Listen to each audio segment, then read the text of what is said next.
Hello students, welcome to my channel study with Didi. आज के इस वीडियो में हम लोग करने वाले हैं प्रिपोजिशन। प्रिपोजिशन क्या होता है? संबंध सूचक अव्यय, मतलब संबंध बताने वाले, रिलेशन बताने वाले शब्दों को हम प्रिपोजिशन कहते हैं। तो अब ये जो प्रिपोजिशन वर्ड्स होते हैं किसके बीच में संबंध बताते हैं?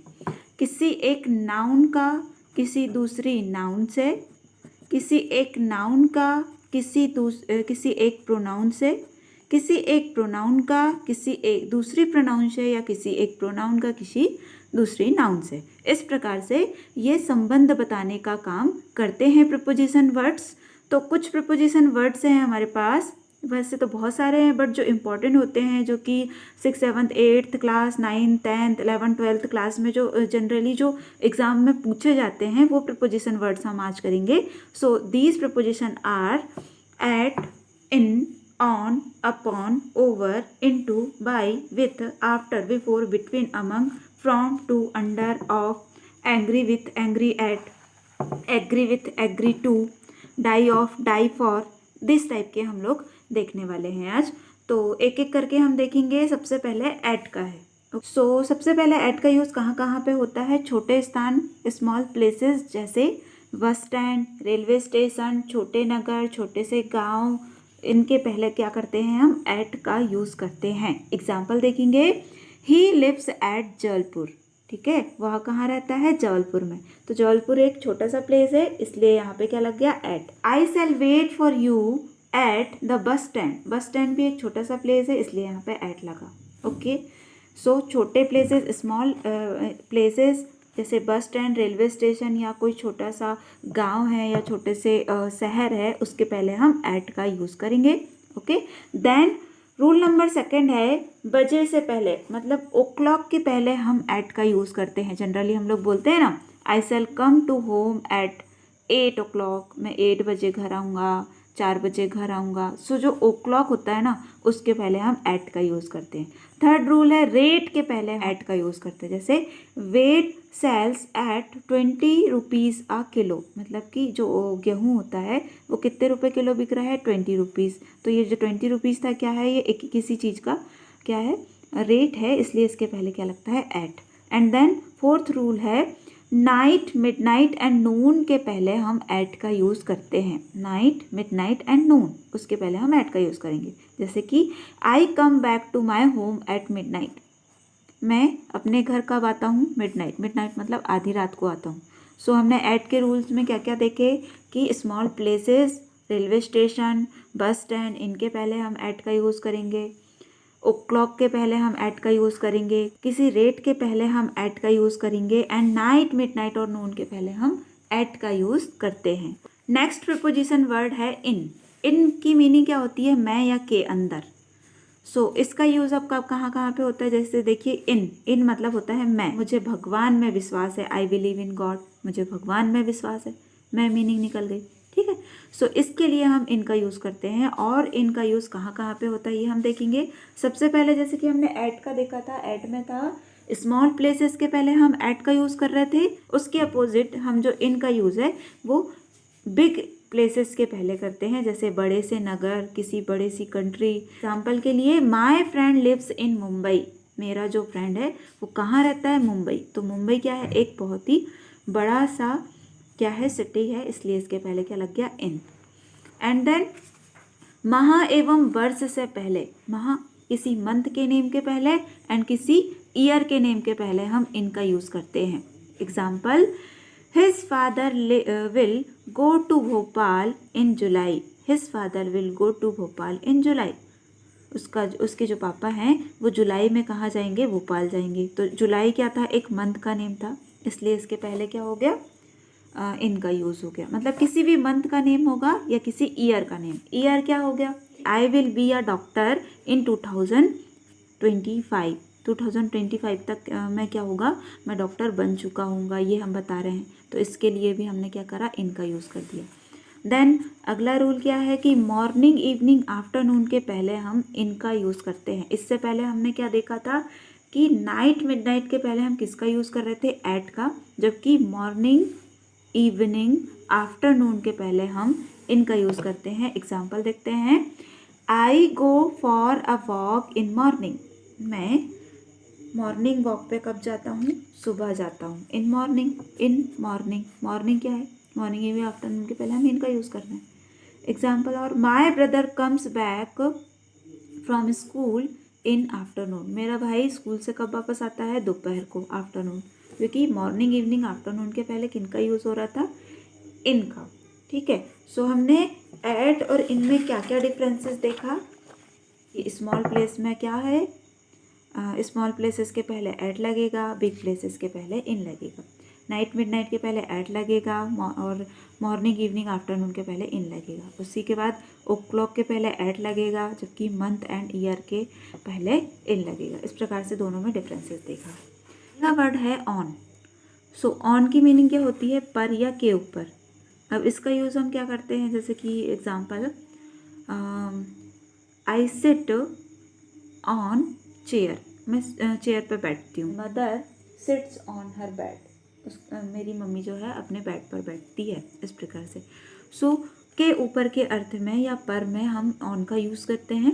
ठीक, सो इसका यूज़ अब कहाँ कहाँ पे होता है ये हम देखते हैं। स्पर्श होने पर के ऊपर के अर्थ में हम ऑन का यूज़ करेंगे, मतलब टच होगा, स्पर्श होना चाहिए भाई। The books are on the table. The books are on the table. पुस्तकें जो हैं वो कहाँ पर हैं? टेबल के ऊपर हैं, ऑन के ऊपर। देन नेक्स्ट रूल क्या है? Day and date.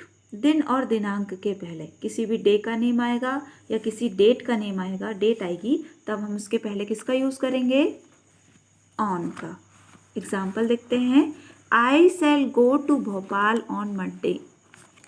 Monday, so मैं कब जाऊंगा भोपाल? मंडे को। तो मंडे एक डे का नेम था, इसके पहले ऑन लग गया। देन डेट के पहले भी ऑन का यूज़ होता है। जैसे Gandhi ji was born on 2 अक्टूबर। गांधी जी का जन्म कब हुआ था?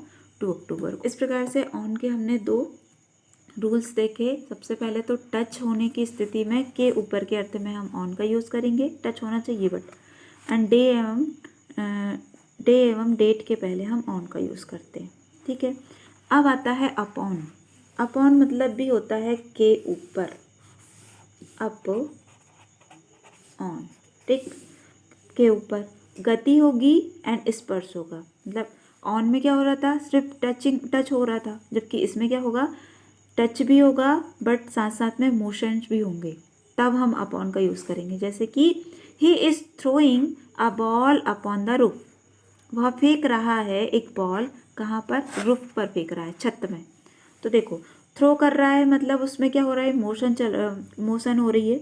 उसी के साथ साथ वो रूफ में जाकर के बॉल जो है वो रुक जाएगी, मतलब उसको टच करेगी। मतलब टच भी हो रहा है और मोशन भी हो रहा है। उस कंडीशन में हम अपॉन का यूज़ करते हैं। जबकि सिर्फ टच हो रहा है तो वहाँ पे क्या करते हैं? ऑन का यूज़ करते हैं। तीसरा है ओवर। ओवर की मीनिंग होती है के ऊपर या पर। बट अब इसका यूज़ क्या होगा? क्योंकि 3 हमारे पास 3 ऐसे वर्ड आ गए हैं, preposition word, on, upon, over. तीनों की ही मीनिंग क्या निकल रही है? के ऊपर, है ना। बट कहाँ कहाँ पे किसका यूज़ होगा ये हमको अभी क्लियर करना है। तो इसमें क्या बता रहा है? ओवर में स्पर्श नहीं होगा बट गति होगी, मतलब टच नहीं होगा बट मोशन होगी। जैसे कि example, the birds are flying over the tree. जो बर्ड्स हैं वो उड़ रहे हैं कहाँ? पेड़ के ऊपर। तो पेड़ के ऊपर उड़ रहे हैं तो क्या पेड़ को वो टच कर रहे हैं? नहीं, बट क्या गति कर रहे हैं? यस, मोशन चल रही है ना। बट के ऊपर भी अर्थ निकल रहा है। ठीक है, सो इस प्रकार से ये 3 वर्ड्स थे। इसको इन तीनों को एक बार डिफरेंस करके समझ लेते हैं। देखिए, ऑन हमने देखा था कि ऑन जो होगा वो क्या होगी? टच होगा बट मोशन नहीं होगी। ठीक है, he has sat on chair. He has sat on chair, on के ऊपर बैठा है, चेयर के ऊपर। Upon, he is walking upon the street. वह चल रहा है, कहाँ चल रहा है? स्ट्रीट पर। स्ट्रीट मतलब रोड पर, सड़क में चल रहा है। तो देखो, सड़क में चल रहा है मतलब सड़क को टच भी कर रहा है, और वॉकिंग कर रहा है, चल रहा है, मतलब उसकी मोशन भी हो रही है। ओके, मतलब गति कर रहा है वो। Then over. ओवर की मीनिंग हमने क्या देखा? स्पर्श नहीं होगा बट गति होगी। जैसे there are an umbrella over his head. उसके हेड के ऊपर क्या है? एक अम्ब्रेला है। एक व्यक्ति है, उसके सर के ऊपर क्या है? एक अम्ब्रेला है। तो क्या ये अम्ब्रेला उसके सर को टच कर रहा है? नहीं। बट मोशन हो रही है कि नहीं? हाँ, है ना। तो इस प्रकार से इन तीनों ऑन, अपॉन और ओवर में डिफरेंसेस थे। आई थिंक आपको समझ में आ गए होंगे। अगला प्रीपोजिशन वर्ड है बाई। बाई की मीनिंग होती है के द्वारा या से पहले। अब इसका यूज़ कहाँ कहाँ पे होता है? सबसे पहले तो जब किसी व्यक्ति के द्वारा कार्य किया जाता है तब उसके पहले हम बाई का यूज़ करते हैं। For example, the food was cooked by her. खाना बनाया गया, किसके द्वारा बनाया गया? उसके द्वारा, बाई हर। तो ये हर जो है किसी फीमेल के लिए यूज़ किया गया है, मतलब कोई व्यक्ति ही है ये। ओके, सो यदि किसी पर्सन के थ्रू कोई वर्क किया जा रहा है उसके पहले हम बाई का यूज़ करते हैं। एक और एग्जांपल देखते हैं, a tree was cut by me. पेड़ काटा गया, एक पेड़ काटा गया किसके द्वारा? मेरे द्वारा, बाई मी। ठीक है। देन नेक्स्ट रूल है नियरनेस इन प्लेस। किसी प्लेस की नियरनेस, निकटता बताने के लिए बाई का यूज़ करते हैं। Example, there is a temple by the river. जो टेम्पल है वो कहाँ पे है? रिवर के निकट है, रिवर के पास में ही है। ठीक, ये बताने के लिए। देन थर्ड है इन अकॉर्डेंस विथ, मतलब के अनुसार के अर्थ में हम बाई का यूज़ करते हैं। जैसे जनरली हम लोग क्वेश्चन करते हैं, what is the time by your watch, मतलब कि तुम्हारी घड़ी के अनुसार अभी कितना बजा है, ये हम क्वेश्चन करते हैं। देन अगला रूल है इसका, बिफोर एनी व्हीकल। किसी भी व्हीकल के आगे हम लोग क्या लगाते हैं? बाई। जैसे by bus, by train etcetera. Example देखते हैं, he will go to Agra by train. वह आगरा जाएगा, कैसे जाएगा? ट्रेन से, ट्रेन के द्वारा जाएगा, मतलब ट्रेन से जाएगा। ठीक है। सो इस प्रकार से हमने बाई के यूजेस देखे। सबसे पहले तो किसी व्यक्ति के थ्रू, किसी पर्सन के थ्रू कोई वर्क किया जा रहा है तब हम बाई का यूज़ करेंगे। नियरनेस, किसी प्लेस के नियरनेस के लिए हम बाई का यूज़ करेंगे। के अनुसार के अर्थ में हम बाई का यूज़ करेंगे। किसी व्हीकल के पहले हम बाई का यूज़ करेंगे। ओके। देन अब है विथ। विथ की मीनिंग होती है से या के साथ। अब इसका यूज़ कहाँ कहाँ पे होगा? इंस्ट्रूमेंट या मटेरियल्स। जैसे कि किसी व्यक्ति के थ्रू कोई वर्क किया जा रहा था तो हम उसके पहले क्या लगा रहे थे? बाई। बट यहाँ पे किसी इंस्ट्रूमेंट या किसी मटेरियल्स के थ्रू कोई वर्क किया जाएगा उसके पहले हम लगा देंगे with. Example, he cut a mango with knife. वह मैंगो काटा, किसके थ्रू काटा? एक नाइफ, एक चाकू के थ्रू। तो चाकू क्या है? एक इंस्ट्रूमेंट है ना। I am writing with a pen. मैं लिख रही हूँ, किसके थ्रू लिख रही हूँ? एक पेन के थ्रू। तो पेन यहाँ पे क्या कर रहा है? मेरे एक इंस्ट्रूमेंट का काम कर रहा है। तो इसके पहले भी हमने विथ का यूज़ किया। इजी हो गया। बाई एंड विथ दोनों में डिफरेंसेस। किसी व्यक्ति के द्वारा यदि काम किया जाएगा तो बाई, किसी इंस्ट्रूमेंट के थ्रू यदि कोई काम किया जाएगा तो विथ।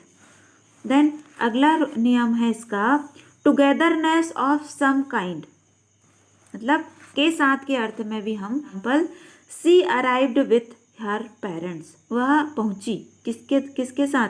अपने पेरेंट्स के साथ, के साथ के अर्थ में। एक और example, I go to market with my friend. अगला प्रपोजिशन वर्ड है बिटवीन और अमंग। दोनों ही बहुत ही इंटरेस्टिंग है। दोनों की ही मीनिंग होती है के बीच में। बस एक छोटा सा एक डिफरेंस है कि यदि दो के बीच की बात होगी तब हम बिटवीन का यूज़ करेंगे, जबकि दो से अधिक, मतलब तीन या तीन से अधिक के बीच में बात होगी तब हम वहाँ पे लगाएंगे अमंग। एग्जाम्पल देखते हैं, divide these apples between you and me. ये जो एप्पल है उसको डिवाइड कर दो किसके किसके बीच में? तुम्हारे और मेरे बीच में, मतलब दो लोग हैं, यू एंड मी। ठीक है। सो टू के बीच में क्या होगा? बिटवीन का यूज़ होगा। चाहे वो कोई दो व्यक्ति हो क्या या फिर कोई दो वस्तु हो, उनके बीच में हम बिटवीन का यूज़ करेंगे।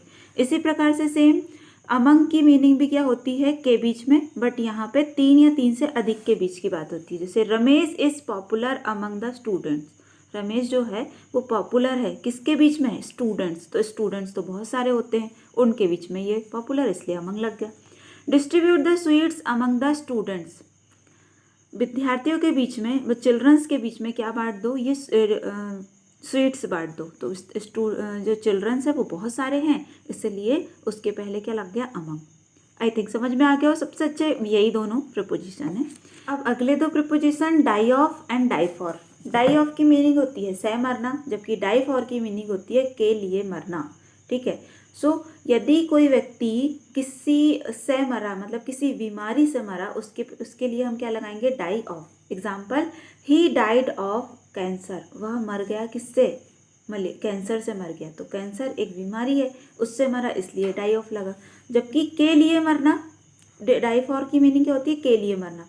Soldiers die for their country, जो सोल्जर्स होते हैं वो मरते हैं किस लिए, अपनी कंट्री के लिए मरते हैं, इस प्रकार से। तो डाई ऑफ, डाई फॉर दोनों का समझ में आ गया होगा। अगले जो प्रीपोजिशन वर्ड हैं वो हैं look at, look for and look after. तीनों की ही मीनिंग होती है देखना, ठीक। बट लुक एट की मीनिंग होती है की ओर देखना। जैसे कि हम किसी की ओर देख रहे हैं तब हम क्या यूज़ करेंगे, look at. Example, look at the picture, इस पिक्चर की ओर देखो। दूसरा क्या है, लुक फॉर, को देखना या ढूंढना। मतलब यदि किसी मतलब कुछ ढूंढते हैं तब भी तो हम यही बोलते हैं ना कि हम उसको देख रहे हैं, ठीक है। तो यदि आप कोई कुछ ढूंढने की मीनिंग से आप कुछ ढूंढ देख रहे हैं तब हम क्या बोलेंगे, look for. I am looking for you, मैं तुम्हें ढूंढ रहा था या मैं तुम्हें ढूंढ रहा हूँ, I am looking for you, ठीक है। देन अगला क्या है, लुक आफ्टर। लुक आफ्टर की मीनिंग होती है की देखभाल करना।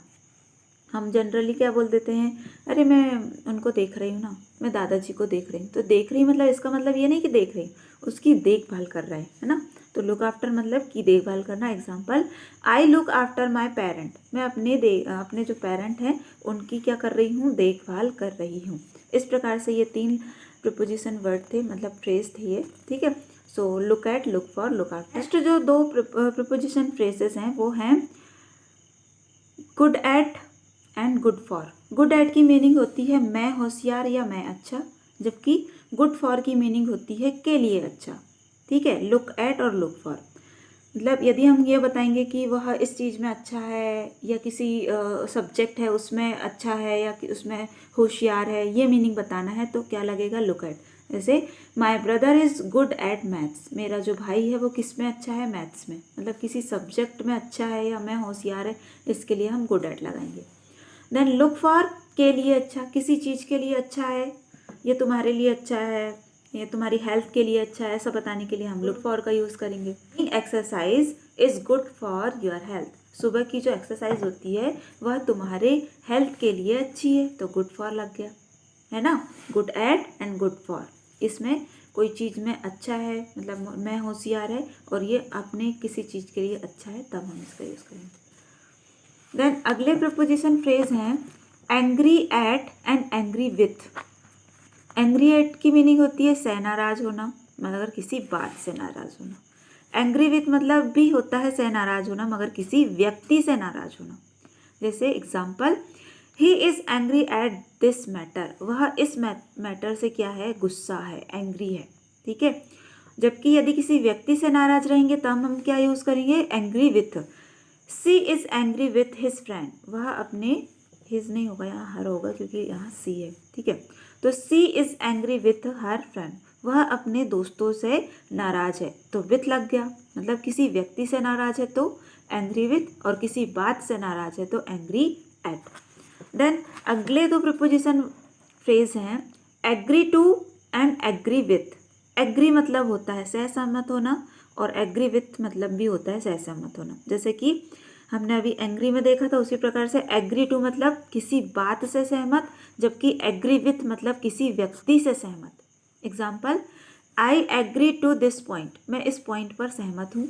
या एग्री विथ का देखते हैं, he is agree with his parent, वह अपने परिवार या अपने पेरेंट्स से क्या है, एग्री है, सहमत है। तो इस प्रकार से हमने कुछ प्रीपोजिशन वर्ड देखे आज और कुछ प्रीपोजिशन फ्रेज भी देखे। आई थिंक आपको अच्छे से समझ में आ गए होंगे, अच्छे लगे होंगे तो प्लीज़ कमेंट करके बताइएगा। और thank you for watching my video.